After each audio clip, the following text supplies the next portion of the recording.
नमस्कार मंडळी, पुन्हा एकदा तुम्हा सर्वांचं आपल्या लाडक्या यूट्यूब चॅनलमध्ये मनापासून स्वागत आहे. जुळली गाठ ग या मालिकेचा आजचा भाग खूपच इंटरेस्टिंग होता. सुरुवातीलाच आपल्याला असं दिसतं की सावी धैर्यला कॉल करत असते, पण तो कॉल उचलत नाही. सावी, अजून तुला खूप सहन करायचं आहे.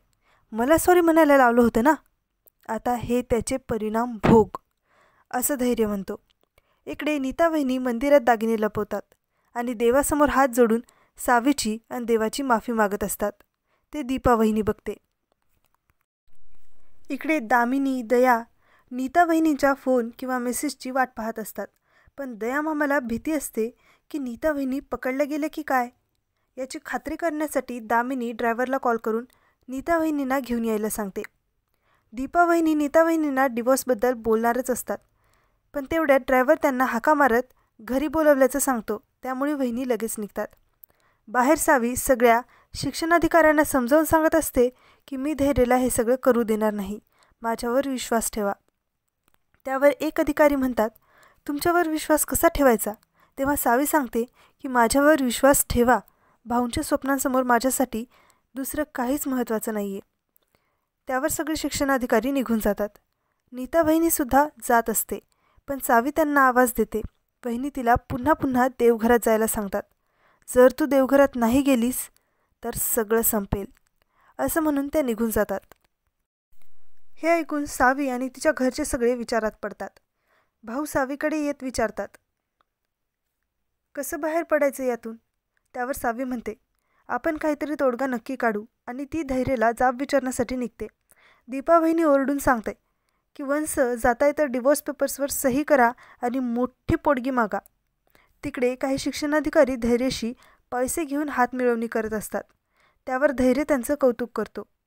तेवढ्यात सावी तिथे येते आणि धैर्य मुजुमदार, कोण समजतोस तू स्वतःला, असं म्हणत तो निर्णयाचा कागद त्याच्यासमोर ठेवते. सिक्युरिटी गार्ड तिला बाहेरचा मॅडम म्हणत तिच्या मागे येतो. सावी त्याच्यावर पण ओरडते. तेवढ्यात तिचं लक्ष समोर उभ्या असलेल्या शिक्षणाधिकाऱ्यांकडे जातं. ती त्यांनासुद्धा सुनावते. त्यावर धैर्य त्या अधिकाऱ्यांना जायला सांगतो.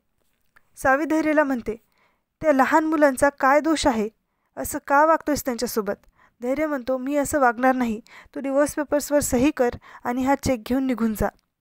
सावी त्याला नाही म्हणून निघून येते. घरी आल्यावर सावी वकिलांशी बोलते. काहीही करून या सगळ्या जमिनी आपल्याला परत मिळवायच्यात असं म्हणते. भाऊ मनात म्हणतात, जमिनी तर परत मिळतीलही, पण तुझ्या प्रेमाचं जे नुकसान झाले त्याचं काय, ते कधीही भरून निघायचं नाही. धैर्य घरी निघालेला असतो. वाटेत एका बुलडोझरवाल्याकडे जाऊन त्याला बुलडोझर तयार ठेवायला सांगतो.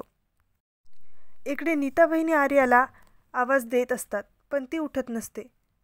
पण दामिनी, आधी काम झालं का ते सांग, जिवंत आहे तुझी पोरगी अजून, आणि ह्या सगळ्याबद्दल कोणाकडे काही बोलायचं नाही अशी धमकी नीता वहिनींना देते आणि पोलिसाला फोन करून कामाला लागा म्हणते.